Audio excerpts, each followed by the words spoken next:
जी नाज़रीन, वकीलन जे election district bar association Mirpur Khas जे वकीलन कोट गुलाम प्रेस क्लब जो दौरो कयो ऐं इन्हनि अॼु इबरत न्यूज़ सां वीचार वंडी ॾे चयो त सिंधी जी सर अॼु कोट गुलाम में तव्हां जेको आहे वकील बिरादरी अॼु आई आहे हीअ छाजे लाइ आई आहे अॼु कोट गुलाम में?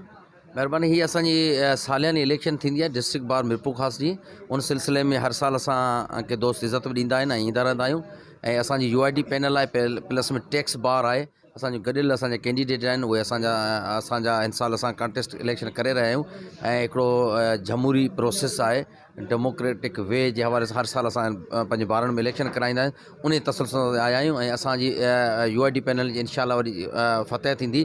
ऐं छाकाणि त असां मुसलसल 4 सालनि खां तमामु घणा तरक़ियाती कम कराया आहिनि। हाई कोर्ट बार जो आणणु ऐं ॿारनि जा तरक़ियाती कम करणु, उन खां अलावा वकीलनि जे वेलफेयर लाइ बि असां वॾो कमु कयो आहे। ऐं इंशाल्लाह आईंदा बि कंदासीं। असां जेका बॉडी अचे थी, जेका दोस्त अचनि था, उहो हिकिड़ो बहितरीनु नमूने खे उनखे पंहिंजो सर अंजाम ॾींदा। ड्यूटी पंहिंजी हिकिड़ी सम्झी फ़र्ज़ु आहे, हिकिड़ी ज़िम्मेवारी आइद थिए थी ऐं उनखे निभाईंदासीं इंशाल्लाह। अॼु मीरपुर ख़ास बार जेको आहे जा सॼा वकील कोट गुलाम प्रेस क्लब पहुता आहिनि, जेके पंहिंजी इलेक्शन मुहिम हलाए रहिया आहिनि।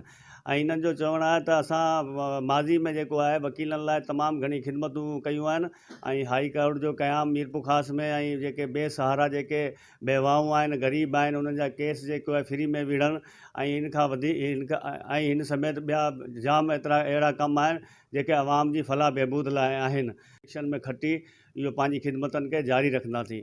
अकबर राजपूत, इबरत न्यूज़, कोट गुलाम मोहम्मद।